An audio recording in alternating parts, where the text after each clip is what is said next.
Wonderful good day, ladies and gentlemen, and we moved from the floor of the PDAC up here to the Exchange Tower in Toronto to the offices of Treasury Metal, and it's my honor and pleasure to have an update from Martin Walter, who is the CEO of the company. Martin, good day. Well, great to see you again, Jocelyn, and welcome to Toronto, and it's lovely to have you back. Yeah, thank you very much. Well, Treasury Metals, we did already last year some interviews and reported about your lovely company. So that's approximately 6 months ago. What happened since then? Yeah, we did. I think the last time we spoke was probably the middle of 2015. Yes. And since that, we've posted a new resource for a new mineral resource that we put out in September, October of last year. Now we have in the indicated categories, which is good, more than 1.1 million.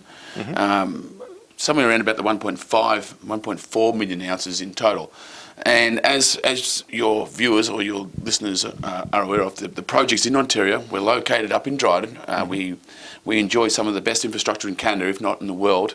It's a great time also to be in gold in Ontario with the recent rally that we've seen this year in the gold price. I mean, I think gold's up close to $200 in the US dollar and maybe even more in the Canadian dollar. So we're quite excited at Treasury Metals.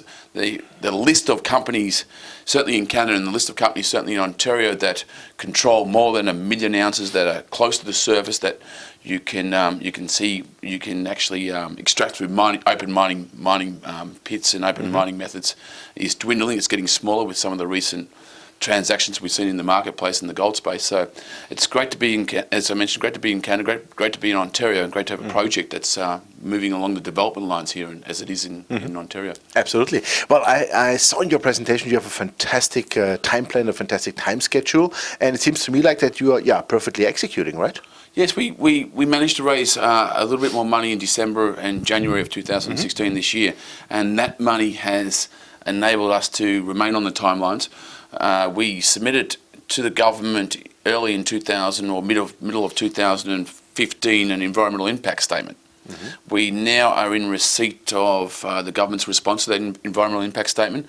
We're also in receipt for some of the maybe some of the minor issues that have emerged from town hall meetings and from community meetings around the project. So we're busy mitigating all those issues and busy refining the project and repackaging that environmental impact statement to cover off those issues and mitigate those issues. And we should be in a position sometime, I would think, sometime probably early summer, if not midsummer, to resubmit that environmental impact statement back to the federal government. Perfect. And then all the things are solved, you think? Well, I don't think everything's solved, but it certainly puts the company in good stead in terms of trying to stay on the timelines and the permitting timelines. It's trying to stay within its goal of achieving mine permits on the project sometime late in 2016. Perfect. Super. So where do you consider the most important milestone for this year? The most important milestones of this year, we think obviously permitting is one of them, and we hope to achieve that milestone by the end of 2016 if possible. As I mentioned before, it's going to involve the repackaging or the mitigating of a few more issues in terms of what the federal government wants us to do on the environmental impact statement. That work's well underway. The second part of the second milestone we hope to get done and completed by the company is obviously to wrap up a full feasibility. That's more or less underway. We've been busy putting together the usual list of contractors that would perform the work to get that feasibility, or cover off the work to get that feasibility finished.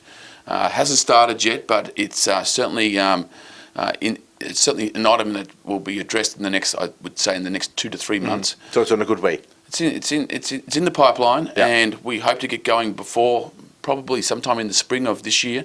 And it's a 4 or 5 month job, and maybe get it finished up by the end of summer, maybe middle of fall. Fantastic. Great. So we have spoken already about your resource, what you have so far, but how do you consider the exploration potential for the future? Yeah, it's what we've done at TML, what we've sort of planning to do at TML is to let's get a permit. Let's get the ounces that we have already on the mine plan, the ounces that we have in the inventory. Let's get a permit around them, because we have wonderful infrastructure, as I mentioned before. We're just outside of the town of Dryden in Ontario here, very close to the Trans-Canada Highway. We already have power on site. We have gazetted roads on site. So we have, as I mentioned before, some of the best infrastructure in Ontario, if not best infrastructure in Canada. So at TML, we've been working towards get that permit finished. All the money we've raised to date over the past 3 or 4 years, the bulk of that money has all been focused on the deposit that we know today. And that deposit sits around about 1.2 in that category in terms of the indicated ounces. In total, 1.4 million, 1.5 million in total. And we need to, once we do that, once we get the permit in place, I think it'll be time then to set about some further exploration, trying to build on the inventory that we have. We have a very large project, 50 square kilometres. The bulk of that project is unexplored. So there's a lot of potential, a lot of targets that we need to go and follow up and chase. The deposit itself is open-ended at depth. It's certainly open-ended along strike, both west and east. And there's a lot of targets that need follow-up in terms of field work and further drilling. So a lot to do for the future, but a lot of potential for the future, right? Lots of potential. To expand the mine life and things like that. Lots of potential. I think we're positioned well in 2016. If the gold rally continues along the way it has from the start of the year. Fingers crossed, yeah. I think that you'll find that we're well positioned to take advantage of that. We already have the 1.2 million ounces or north of 1 million ounces in place, and we wrap a permit around that. Let's get a feasibility around that done, completed sometime by the end of the year as well. And when that's all in place, let's get some further exploration going to build on the ounces that we have. Fantastic, great. Martin, thank you very much for the update, and we look forward then to report by summer, some good results and some good events, I would say. You're welcome. You're welcome, and enjoy your time in Toronto and have a wonderful PDAC. Great, you too. All the best. Thank you very much. Ladies and gentlemen, there was Martin Walder here from the offices from Treasury Metals. And you heard it, the company is well on the way. They are on the path in the timeline to execute their work plan, I would call it. And they have issued the important answers to for the EIS so far, and by summer they will hope to have the responses and have the things back, and also by the end of the year they should have a feasibility study, and then we take it from there. And I'm pretty sure the company will move on successfully on the way to production. Thanks from Canada, thanks from Treasury Metals offices. Bye bye.